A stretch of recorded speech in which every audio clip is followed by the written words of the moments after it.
चलिए, इसके पहले एक्सरसाइज हम लोग 10 के बारे में बात किए थे, जिसमें हमने आपको ऑनलेस का प्रयोग बताया था, बताए थे ना। कुछ याद आ रहा है आप लोगों को? आप लोग कुछ याद रखते हैं? हाँ बोलिए, याद कुछ रखते हैं कि नहीं? अच्छा, हमको पहचानते हैं आप लोग? क्या नाम है मेरा? देखिए यहाँ पे कहाँ कोई पहचानता है? कोई नाम नहीं बताया मेरा। बताया नहीं सर। बोलिए, ऑनलेस का प्रयोग बताए थे कल? देख रहे हैं, ऑनलेस का प्रयोग बताए थे। अब देखिए, आज हम लोग ना डिफरेंस टाइप ऑफ सेंटेंसेस के बारे में डिस्कस करेंगे। क्या सीख रहे हैं हम लोग, थोड़ा बताएंगे आप लोग? ट्रांसलेशन बनाना सीख रहे हैं, ठीक है। और स्पोकन के लिए आपको ट्रांसलेशन बनाना जो है आना चाहिए, ठीक है। If you want to speak English fluently you must have knowledge about translation. सुनिए, अगर अंग्रेजी में आपको किसी से बात करनी है तो आपको ट्रांसलेशन बनाने आना चाहिए, ठीक है। ट्रांसलेशन बनाने आना चाहिए, कोई दिक्कत आपको है? सुनिए, एक्सरसाइज 10 हम लोग कल डिस्कस किए थे और एक्सरसाइज 11 हम लोग अब डिस्कस करने जा रहे हैं। सुनिए, जैसे आप कहते हैं ना कि मुझे इस काम को करने में कोई आपत्ति नहीं। आपत्ति का मतलब जैसे नहीं होता है ऑब्जेक्शन, बात समझ रहे हैं ना। जैसे मुझे कोई आपत्ति नहीं है, इसी को ऐतराज बोलते हैं। क्या बोलते हैं? ठीक है, तुम कुछ भी करो, मुझे इससे कोई ऐतराज नहीं है या कोई आपत्ति नहीं है। तो आपत्ति और ऐतराज का इंग्लिश जो होता है ना, वो माइंड होता है। क्या होता है? माइंड। अच्छा, एक बात समझेंगे, माइंड माने मस्तिष्क और दिमाग भी होता है ना। सुनिए, लेकिन यहाँ पे जो माइंड है ना, सुनिए, माइंड का दो मीनिंग होता है। माइंड का कितना मीनिंग? दो। एक माइंड का अर्थ होता है बुरा मानना, बुरा मानना, ठीक है, या आपत्ति होना, आपत्ति होना, या फिर इसी को बोलते हैं ऐतराज होना। ऐतराज उर्दू वर्ड है, समझ रहे हैं ना। ऐतराज होना, जैसे आप बोलते हैं ना कि मुझे अपना कमरा साफ करने में कोई आपत्ति नहीं है, मतलब मुझे बुरा नहीं लगेगा अपना कमरा साफ करने में, या मुझे अपना कमरा साफ करने में कोई ऐतराज नहीं है। तो यहाँ पे जो वर्ड आप देख रहे हैं, क्या लिखा है जरा बताइए? आपत्ति। आपत्ति को का अर्थ होता है बुरा मानना, ऐतराज का अर्थ होता है बुरा मानना। तो समझ रहे हैं ना। तो आप इसको कैसे बनाएंगे? सबसे पहले इसमें देखिएगा, आपत्ति नहीं है, आपत्ति नहीं है, तो इसमें सबसे पहले मुझे का लिखना है। तो मुझे का क्या होगा बताइए? आई होगा। अब देखिए, मुझे अपना कमरा साफ करने में कोई आपत्ति नहीं है, means we are talking about present tense, और इसमें हम लोग सिंपल प्रेजेंट टेंस का यूज करेंगे। तो नहीं है, तो नहीं का है बताइए। नहीं का जो नहीं है निगेटिव वर्ड है, तो आई के साथ डोंट लगता है कि डजंट लगता है? बोलिए, डोंट लगता है। अच्छा, आपत्ति होना का इंग्लिश क्या होता है? माइंड होता है। अच्छा, क्या करने में? तो देखिए, कह रहा है कि कमरा साफ करने में, तो साफ करना का क्लीन होता है ना, साफ करना का क्या होता है? क्लीन। और यहाँ हम जीरंट फॉर्म में इसका यूज करेंगे, तो क्लीन का भी फोर क्या होगा? क्लीनिंग होगा। और अपना कमरा है, जरा देखेंगे, अपना कमरा है, आपको बताए थे अपना, अपने, अपने का इंग्लिश में कोई वर्ड नहीं होता, उसका जो पॉजिटिव एडजेक्टिव होता है ना, वही अपना, अपने, अपने का मीनिंग व्यक्त करता है। जैसे आई के लिए हमने आपको क्या बताया था बताइए? आई के लिए अपना का क्या होता है? क्या होता है जी? सबसे पूछ रहे हैं तो एकदम चुप्पा है सब। माई होता है कि बाबूजी होता है? बताओ। तो देखिए, सबसे पहले लिखेंगे आई डोंट माइंड, बताइए साफ करने का क्लीनिंग। अब माई रूम मतलब अपना कमरा, अपना कमरा, ठीक है। मुझे रुपया कर्ज लेना पसंद नहीं है, मुझे रुपया कर्ज लेना पसंद नहीं है।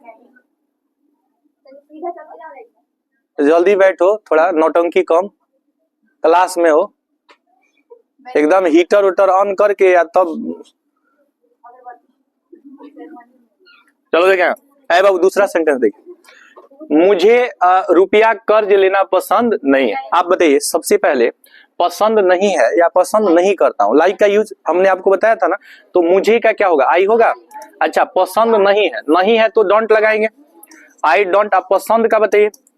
लाइक। अच्छा, बोरो मीन्स होता है कर्ज लेना या उधार लेना, इसमें जीरंट फॉर्म में इसका यूज करेंगे तो क्या हो जाएगा? बोरोइंग हो जाएगा, बोरोविंग लिखेंगे इसको, ठीक है। बोरो मीन्स उधार लेना, कर्ज लेना, इसमें आईएनजी जोड़ देंगे तो जीरंट फॉर्म हो जाएगा।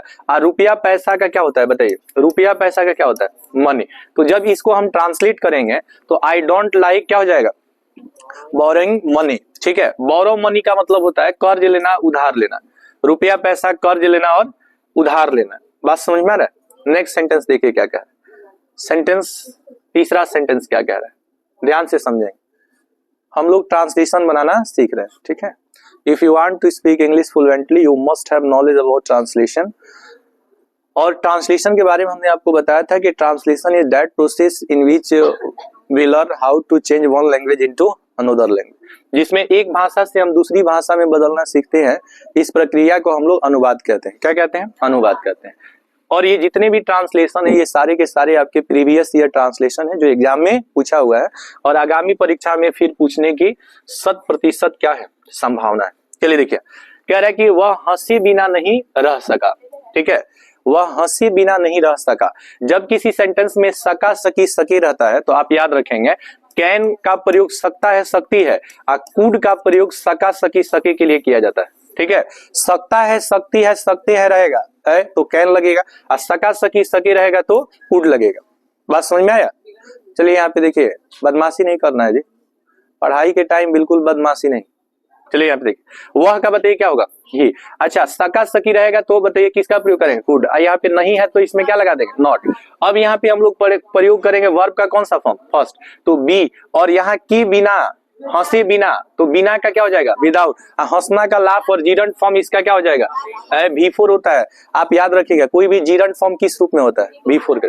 तो he could not be without laughing का मतलब वह हंसी बिना नहीं रख सकता। नेक्स्ट सेंटेंस कह रहा है, आप याद रखिएगा, आपत्ति होना, ऐतराज होना या बुरा मानना, इन तीनों का इंग्लिश होता है माइंड। क्या होता है, माइंड। अच्छा, माइंड का अर्थ जब मस्तिष्क होगा तो वह नाउन हो जाएगा।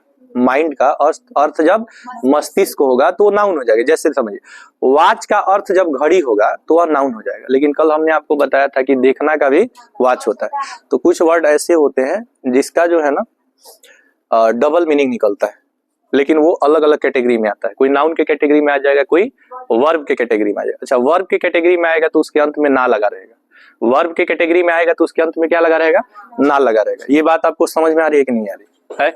मुझे किसी गरीब लड़के की सहायता करने में कोई आपत्ति नहीं है। तो ऐसे सेंटेंसेस में सबसे पहले हम लोग सब्जेक्ट लिखेंगे, तो मुझे का क्या होगा, आई।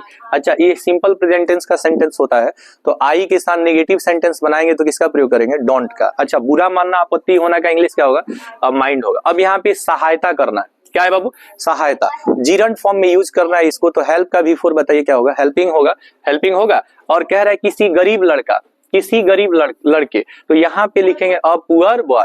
अ पुअर बॉय का मतलब क्या हो जाएगा, किसी गरीब लड़के। तो मुझे किसी गरीब लड़के की सहायता करने में कोई आपत्ति नहीं है। इंग्लिश में बोलेंगे आई डोंट माइंड, ठीक है, helping a poor boys. I don't mind helping a poor boys का हिंदी क्या हो जाएगा, मुझे किसी गरीब लड़के की सहायता करने में कोई आपत्ति नहीं। आपको समझना ये है कि माइंड का अर्थ होता है बुरा मानना, आपत्ति होना या ऐतराज होना, ठीक है। जैसे मुझे वहां जाने में कोई आपत्ति नहीं, I don't mind going there, ठीक है। तुम उससे बात करो या ना करो, मुझे इससे कोई आपत्ति नहीं है, ठीक है। यू टॉक विद हिम और हर, आई डोंट माइंड, ठीक है, आई डोंट माइंड इट। तो मुझे कोई ऐतराज नहीं है, आपत्ति नहीं है, मुझे बुरा नहीं लगेगा भाई, जो भी तुमको करना है करो ना, ठीक है। नेक्स्ट सेंटेंस क्या कह रहा है, बात करना बंद करो, बात करना बंद करो। अच्छा, याद रखेंगे ना, बंद करना जो है ना, इसका इंग्लिश जो होता है स्टॉप होता है। बंद करना का इंग्लिश क्या होता है, स्टॉप। स्टॉप या रोकना, रोकना का भी क्या होता है, रोकना का भी स्टॉप होता है। अच्छा, बचपन में आप ये खेल खेलते थे ना, स्टॉप बोलते थे ना। स्टॉप अगर आदमी बोल दिया तो कोई अगर उंगली ऐसे किया तो ऐसे ही करना रहता है। अगर जैसे ही अगर वो हिल डोल कर दिया तो मुक्का खाएगा। तो ये सब खेल हम लोग, आप लोग खेले हैं, हाइड एंड सीक भी खेले होंगे आप लोग, गुली डंडा खेले हैं आप लोग, कंचा खेले हैं, गोली अभी है, चलिए बढ़िया है। लेकिन जब से मोबाइल आ गया वो सब खेल खत्म हो गया। वो सब खेलते हैं आप लोग, आइए हमारा बिहार में ही कहिए। चलिए, बात करना बंद करो और पढ़ाई ऑन करो। चलिए देखिए, आप बताइए बात करना बंद करो, तो सबसे पहले बंद करना का स्टॉप और बात करना का जीरंट फॉर्म लिखेंगे। तो टॉक मींस बात करना और इसका V4 क्या हो जाएगा। अच्छा, इसको टॉकिंग पढ़ेंगे कि टॉकिंग पढ़ेंगे, L will be silent in this word. आप याद रखेंगे इस शब्द में एल क्या रहेगा, साइलेंट रहेगा। बात समझ में आ रहा है, साइलेंट का मतलब इसका प्रोनाउंसिएशन नहीं होगा। जैसे WALK को वाक पढ़ेंगे, TALK को टॉक पढ़ेंगे, COULD को कूड पढ़ेंगे, एल साइलेंट होगा सब में, एल साइलेंट होगा। इसको वाक पढ़ेंगे, इसको टॉक पढ़ेंगे, इसको कूड पढ़ेंगे, इसको वाल्क नहीं पढ़ेंगे, इसको टाल्क नहीं पढ़ेंगे, इसको कूल्ड नहीं पढ़ेंगे। कूल्ड पढ़ेंगे, सुल्ड पढ़ेंगे, उल्ड पढ़ेंगे तो गलत होगा। याद रहेगा आप लोगों को? कोई दिक्कत आ रहा है क्या? तो यहाँ पे देखिए बात करना बंद करो, बंद करना का क्या होता है भैया जी, स्टॉप। अब बात करना का क्या होगा, टॉक।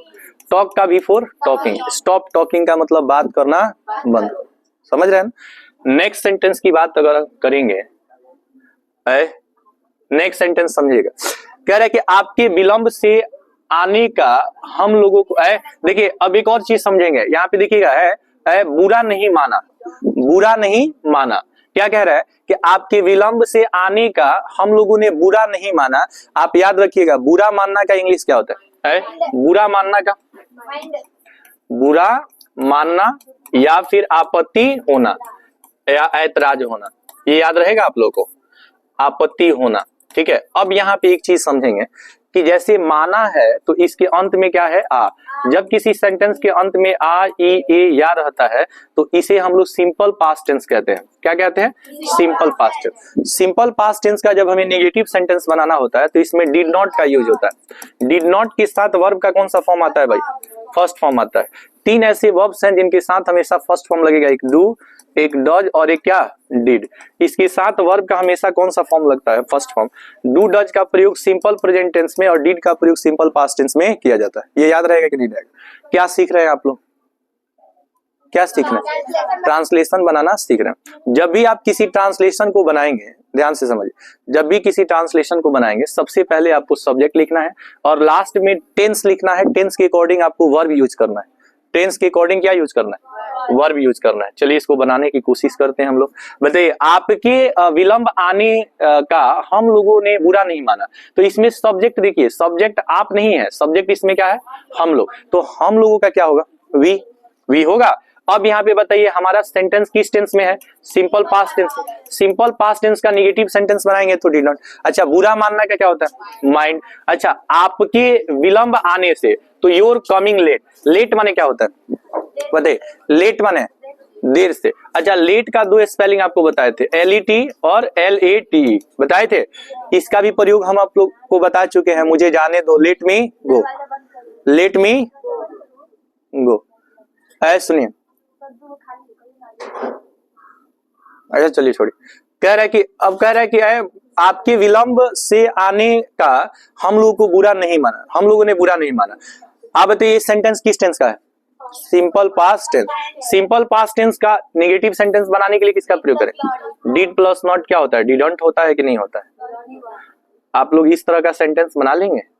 देखिए, कह रहा है कि मुझे मेरी माँ का डांटना बुरा नहीं लगता। ठीक है, मुझे मेरी माँ का डांटना बुरा नहीं लगता। तो बुरा लगना का इंग्लिश क्या होता है? बोलिए, बुरा लगना का इंग्लिश क्या होता है? माइंड। ठीक है, और अच्छा लगना का लाइक। अच्छा लगना का लाइक। जैसे आप कहेंगे कि मुझे यहाँ रहना अच्छा लगता है, तो अच्छा लगता है तो बोलिएगा I like to live here, मुझे यहाँ रहना अच्छा लगता है। ठीक है, अच्छा लगता है का इंग्लिश लाइक, बुरा लगता है तो माइंड, बुरा। समझ रहे हैं ना? तो आप ये आप समझिएगा। कह रहा है मुझे मेरी माँ का डांटना बुरा नहीं लगता। तो इस बीच सेंटेंस में बताइए सब्जेक्ट कौन है? मुझे। चलिए, मुझे है तो मुझे क्या क्या होगा? आई होगा। अब एक बात समझेंगे, चलिए देखिए, सबसे पहले बताइए मुझे क्या क्या होगा? आई। अब कह रहा है कि मुझे मेरी माँ का डांटना बुरा नहीं लगता। जब किसी सेंटेंस में ता ती ती आता है तो इंडेफिनिट टेंस का होता है ना जी। इंडेफिनिट का नेगेटिव सेंटेंस जब बनाइएगा तो आई के साथ डोंट की डजंट, बोलिए डोंट। अब बुरा लगना का मेरी माँ का, तो मेरी माँ का क्या होगा? My mother. अच्छा, डांटना का सुनिए, डांटना का क्या होता है? एस्कॉल्ड। एस्कॉल्ड मीन्स क्या होता है? डांट। आप याद रखिएगा, एस्कॉल्ड का जो सिनोनिम्स होता है वो चाइल्ड होता है। क्या होता है? चाइल्ड। चाइल्ड होता है। ठीक है, ये चाइल्ड और एक चाइल्ड अंतर है। चाइल्ड और एक चील होता है। चील, क्या होता है? चिल। ऐ सुनिए, एस्कॉल्ड का सिनोनिम्स क्या होता है? चाइल्ड। चाइल्ड का अर्थ क्या होता है? डांटना। एस्कॉल्ड का अर्थ क्या होता है? डांटना। और चाइल्ड का अर्थ क्या होता है? बच्चा। और चिल्ड्रन का अर्थ बच्चे। चिल का अर्थ होता है ठंडा। जैसे आप स्प्राइट वगैरह होता है ना, ऐसे सुनिए तो सुनो ना, तुलो तो अपने दुनिया में है, सुनो। तो जैसे चिल, चिल का मतलब क्या होता है? ठंडा। कुछ पेय पदार्थ ऐसा होता है जिसको आप ठंडा ही लेते हैं। माने जितने भी कोल्ड ड्रिंक्स होते हैं ना, कोल्ड ड्रिंक्स में आपका जैसे स्प्राइट हो गया या थम्स अप हो गया, समझ रहे हैं ना, इन चीजों को आप कैसा लेते हैं? चिल लेते हैं। ऐसे सुनिए, और जैसे आप कॉफी या टी हो गया, इसको आप हॉट लेना पसंद करते हैं, है कि नहीं, और इसको आप चिल लेना पसंद करते हैं। तो यहाँ पे स्कॉल्डिंग का अर्थ क्या हो जाएगा? डांटना। अब मुझे और कह रहा है कि मेरी, मेरी का क्या होगा? मी माने क्या होगा? मेरी। तो कह रहा है कि I don't mind my mother scolding me. इसका अर्थ क्या होगा? मुझे मेरी माँ का डांटना बुरा नहीं लगता। अच्छा, अब एक चीज समझेंगे, अगर अच्छा लगता है, क्या लगता है? अच्छा लगता है। अच्छा लगता है। जब अच्छा लगेगा तो लाइक का प्रयोग करेंगे, बुरा लगेगा तो माइंड का प्रयोग करेंगे। अच्छा लगेगा तो किसका प्रयोग करेंगे? लाइक। अब बुरा लगेगा तो माइंड का। कह रहे कि आपका कठिन परिश्रम, कठिन परिश्रम। आप याद रखिएगा, ये जो शब्द आप देख रहे हैं ना, है कठिन परिश्रम। कठिन परिश्रम। देखिए, किसी भी व्यक्ति का अगर मिडिल क्लास फैमिली है ना, किसी का भी मिडिल क्लास फैमिली है, तो आप याद रखिएगा उसका हाफ ऑफ लाइफ जो होता है ना, स्ट्रगल होता है। और हाफ ऑफ लाइफ उसका जो होता है, अगर हाफ ऑफ लाइफ में स्ट्रगल किया है तो बाकी का लाइफ उसका जो होता है बहुत ही इंटरटेनिंग होता है और अच्छा होता है। लेकिन अगर हाफ ऑफ लाइफ अगर वो मौज मस्ती कर लिया तो फिर समझिए कि हाफ ऑफ लाइफ उसका मतलब बहुत स्ट्रगल में बीतता है। बात समझ रहे हैं कि नहीं? तो ये आपको डिसाइड करना है कि या तो आप 20-25 साल की उम्र में अगर आप ऐसो आराम कर लेते हैं तो बाद का जो लाइफ है, 20-25-50 साल का जो भी लाइफ है, वो समझिए कि एकदम आपका बहुत पेनफुल होने वाला है, दर्दनाक जिसको आप कहते हैं। इस लाइफ में अगर आपने एंजॉय किया, फिर वह लाइफ आपका बहुत पेनफुल होगा। आप याद रखिएगा, इस लाइफ में अगर आपने स्ट्रगल किया तो बाद का जो लाइफ होगा 20-25 साल वाला, वो बहुत आपका प्लीजेंट होगा। बात समझ रहे हैं कि नहीं समझ रहे हैं? लेकिन स्टूडेंट लाइफ में आपको कितना भी समझा दिया जाए, इसका कोई असर नहीं होता है, कोई असर नहीं होता है। और आप याद रखिएगा, आज का रिश्ता पैसों से चल रहा है। किससे चल रहा है? पैसों से। कितना भी बुरा आदमी हो ना, और आपके घर में किसी का तबीयत सीरियस खराब हो गया, कितना भी बुरा आदमी है, दारू बेच के पैसा लाता है, चाहे कहीं से पैसा लाता है, उस टाइम आपसे कहा कि लो ना, हम है तुम्हारे साथ, तो उस टाइम आप नहीं देखिएगा कि लीगल पैसा है कि इलीगल, पहले जान बचाना सोचेंगे कि लीगल इलीगल देखेंगे। तो आप याद रखिएगा, रिश्तों को चलाने के लिए आज सबसे जरूरत है किसी चीज की, तो वो है पैसा। हर इंसान जो है ना, आपके क्या बोलते हैं, खुशी में शामिल है, दुख में कोई शामिल होने वाला नहीं है। तो कठिन परिश्रम जो ये चीज देख रहे हैं ना आप, कठिन परिश्रम, ये अपना 20-25 साल इस तरह से इसमें झोंक दीजिए, इस तरह से झोंक दीजिए कि बाद के लाइफ में किसी के सामने आपको हाथ फैलाने की जरूरत न पड़े। लोग आपके सामने हाथ फैलाए, आपको किसी के सामने हाथ फैलाने की जरूरत न पड़े। लेकिन हमने कई बार आपको बताया था कि कोई व्यक्ति अगर गलत काम का अगर एडिक्टेड हो गया है ना, तो उसको कितना भी आप चाहिएगा सही रास्ते पे लाए, वो नहीं आ सकता है। इन चीजों पे आप अगर ध्यान दे देते हैं, इसको अप्लाई कर लेते हैं, क्योंकि देखिए एक टीचर जो भी बात बताता है उसका वर्षों का अपना एक्सपीरियंस होता है, अनुभव होता है। बात समझ रहे हैं कि नहीं? जैसे अभी आपका ये फर्स्ट बैच है और हम लोगों को पढ़ाते 12-13 साल हो गए। बात समझ रहे हैं कि नहीं? तो इन चीजों पे आप ध्यान देंगे। सुनिए, कह रहे हैं क्या, आपका कठिन परिश्रम करना मुझे क्या लगता है? अच्छा लगता है। अच्छा, दो शब्द आपको समझना है, बुरा लगना का माइंड और अच्छा लगना का लाइक। लाइक मीन्स पसंद है या अच्छा लगता है। तो बताइए, सबसे पहले आपको हम बताए थे कि जब भी आप कोई सेंटेंस बनाएंगे, जब भी आप कोई ट्रांसलेशन बनाएंगे, तो सबसे पहले आपको उसमें क्या ढूंढना है? सब्जेक्ट। ढूंढेंगे तो मिल जाएगा कि नहीं? ढूंढेंगे तो मिल जाएगा, और अपने भी जिंदगी में खुशियों का पल आएगा। और ढूंढेंगे तो कुछ नहीं मिलेगा। नहीं ढूंढेंगे तो नहीं मिलेगा। नहीं मिला, कुत्ता लेके भाग गया होगा।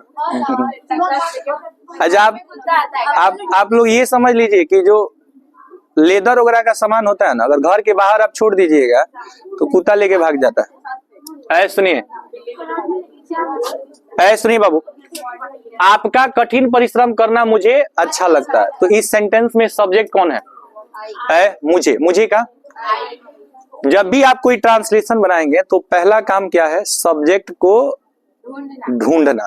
तो सब्जेक्ट को ढूंढ लिए, ढूंढेंगे तो मिल जाएगा कि नहीं मिल जाएगा? सुनिए, अब आपको वर्ब देखना है। तो अच्छा लगना का इंग्लिश क्या होता है? लाइक। तो यहाँ पे लाइक लिख देंगे। अब आपका कठिन परिश्रम, तो आपका का क्या होगा? योर। अच्छा बताइए, जीरंड फॉर्म का प्रयोग करना है तो परिश्रम करना का वर्क होता है, और जीरंड फॉर्म क्या होता है? वर्किंग होता है। और कह रहा है कि कठिन परिश्रम, कठिन का क्या हो जाएगा? So hard. तो I like your working so hard का अर्थ क्या हो जाएगा? मुझे आपका कठिन परिश्रम करना अच्छा लगता है। कोई दिक्कत आपको है? कोई दिक्कत आपको? अगर आपको अच्छा नहीं लगता है, नहीं अच्छा नहीं लगता है, तो देखिए अब इसका निगेटिव सेंटेंस बनाएंगे। क्या बनाएंगे? सुनिए, निगेटिव सेंटेंस बनाएंगे। जैसे कृष्णा का सदैव सोए रहना उसके पिता को अच्छा नहीं लगता है। अच्छा ये देखिए, ये सब हम लोग बोलचाल में यूज करते हैं कि नहीं करते हैं? तो जो भी हम लोग पढ़ रहे हैं ना, ये सब स्पोकन इंग्लिश में यूज होने वाले आपके मोस्ट इंपॉर्टेंट क्या है? सेंटेंसेज हैं। बात समझ में आ रहा है कि नहीं आ रहा है? और हमने आपको कई बार कहा कि if you want to speak English fluently you must have knowledge about translation, and translation is that process in which we can change the structure of, in which we can change one language into another language. जिसमें हम एक भाषा को दूसरी भाषा में बदलना सीखते हैं, उसी को हम लोग क्या कहते हैं? अनुवाद कहते हैं। तो यहाँ पे हम लोग हिंदी से इसमें किस में बदल रहे हैं? इंग्लिश में बदल रहे हैं। हिंदी से किस में बदल रहे हैं? इंग्लिश में। सखी तुम बात कर रही हो क्या? यहाँ पे देखो, कृष्णा का सदैव सोए रहना उसके पिता को अच्छा नहीं लगता है। तो किसको अच्छा नहीं लगता है? तो कृष्णा के पिता को। तो कृष्णा फादर मीन्स क्या होगा? कृष्णा के पिता को। अब यहाँ पे पिता जो है, कृष्णा के पिता, एक पिता होंगे कि अनेक पिता होंगे? एक पिता, एक पप्पा जो है, पप्पा नहीं होता है। अच्छा चलिए आप ही का बात मान लिए। निगेटिव सेंटेंस में क्या लगेगा बताइए? Does not. अच्छा लगता है तो लाइक, नहीं अच्छा लगता है तो डजंट लाइक। और हिज स्लीपिंग माने उसका सोना, ऑल द टाइम का मतलब होता है पूरा दिन। बात समझ रहे हैं ना? ऑल द टाइम का मतलब क्या? सदैव। सदैव का अर्थ होता है ऑल द टाइम, या भर दिन या पूरा दिन। भर दिन या पूरा दिन का इंग्लिश होता है ऑल द टाइम। क्या होता है बाबू? बोलो ना, ऑल द टाइम। देखिए नेक्स्ट सेंटेंस क्या कह रहा है? कह रहा है कि तुम्हारा चुप रहना मुझे नहीं भाता। नहीं भाता का मतलब अच्छा नहीं लगता है। अच्छा एक बात याद रखिएगा, एक MOM, अरे भाई देखिए, एक होता है MOM। सुनो, MOM को मॉम पढ़ा जाता है ना, यहाँ मॉम का अर्थ क्या होता है? मॉम मीन्स मम्मी या अम्मी, अम्मी या मम्मी, समझ रहे कि नहीं? लेकिन अगर इस O को U में बदल दीजिएगा, MUM, तो इसका अर्थ होता है चुप रहना। इसको भी मॉम पढ़ेंगे, इसको भी मॉम पढ़ेंगे, ठीक है? ऐसे वर्ड्स को इंग्लिश ग्रामर में, सुनिए, ऐसे वर्ड्स को इंग्लिश ग्रामर में होमोफोन्स कहा जाता है। क्या कहा जाता है? होमोफोन्स। देखिए होमोफोन्स क्या होता है? What are homophones? होमोफोन्स किसे कहते हैं? What are homophones? ये प्लूरल फॉर्म में। देखिए होमोफोन नहीं, होमोफोन्स, हाँ वही चीज। The word which has different meaning but pronunciation is same। Pronunciation इसका सेम रहेगा लेकिन मीनिंग क्या रहेगा? अलग अलग। जैसे देखिए, इसको भी मॉम पढ़ेंगे, इसको भी मॉम पढ़ेंगे ना, लेकिन इस मॉम का अर्थ क्या होगा? चुप रहना। इस मॉम का अर्थ माता। तो यहाँ पे देखिए क्या कह रहा है? चुप रहना कहीं पे होगा, यहाँ पे था ना चुप रहना, तुम्हारा चुप रहना मुझे नहीं भाता, माने मुझे अच्छा नहीं लगता, यानी तुम एकदम मुंह फुलाए रहो, यह चीज हमको अच्छा, ये चुप रहती है नहीं सर, एक्सेप्शन, हम तो ये मानते ही नहीं सकते, तुम चुप रहती हो। एक बार बोले थे तो ना साल चलिए आगे बढ़े। सखी ऐसा कोई सपना नहीं दिखता है, चलिए देखिए ना, कोई सपना नहीं दिख रहा है, उधर से दांत फाड़ रहा है। कौन सा की दांत फाड़ रही है? चलिए देखिए, हल्ला नहीं, चलिए देखिए, तुम्हारा चुप रहना, देखो फिर यही बात वही बात, और जब कहोगी तो कहेंगे तो कहोगी कि कह रहे हैं, उधर भी हो रहा है ना, तो आप भी पटीदार बन जाइए उन लोगों का। तुम्हारा चुप रहना मुझे नहीं भाता, सुनिए, तो सबसे पहले मुझे का क्या होगा, I don't like, don't like का मतलब अच्छा नहीं लगता, या भाना जो है ना, भाना इसका मतलब वही भाना से ही ना भाता है होगा। सुनिए, तो आई डोंट लाइक, तुम्हारा क्या, योर, योर होगा, और कीप मॉम का अर्थ हो जाएगा चुप रहना, कीप मॉम का अर्थ क्या हो जाएगा, चुप रहना, तो कीप का जीरन फॉर्म क्या होगा, कीपिंग, MUM मतलब क्या होगा, चुप रहना। तो कह रहा है कि आई डोंट लाइक, ठीक है, योर कीपिंग मॉम का मतलब हो जाएगा तुम्हारा चुप रहना मुझे नहीं भाता। कोई दिक्कत आपको, हैव यू एनी कस्ट? चलिए, ओके, गुड मॉर्निंग, आगे बढ़े। चलिए, एक बात समझिएगा, किसी किसी सेंटेंस में आप लोग पढ़ नहीं रहे, हम देख रहे हैं मजाक चल रहा है, मजाक 1 से 2 सेकंड होना चाहिए, मजाक होता है 1-2 सेकंड के लिए, थोड़ा सा माइंड जो है ये हो जाए, अब ये नहीं कि मजाक ज्यादा हुआ पढ़ाई नो, ये सब चीज गंदा आदत है। चलिए देखें, यहाँ पे हम लोग का मेन मकसद है कुछ सीखना, बात समझ रहे हैं कि नहीं, हम लोग यहाँ कुछ सीखने के लिए आते हैं, टाइम पास करने नहीं आते। देखिए यहाँ पे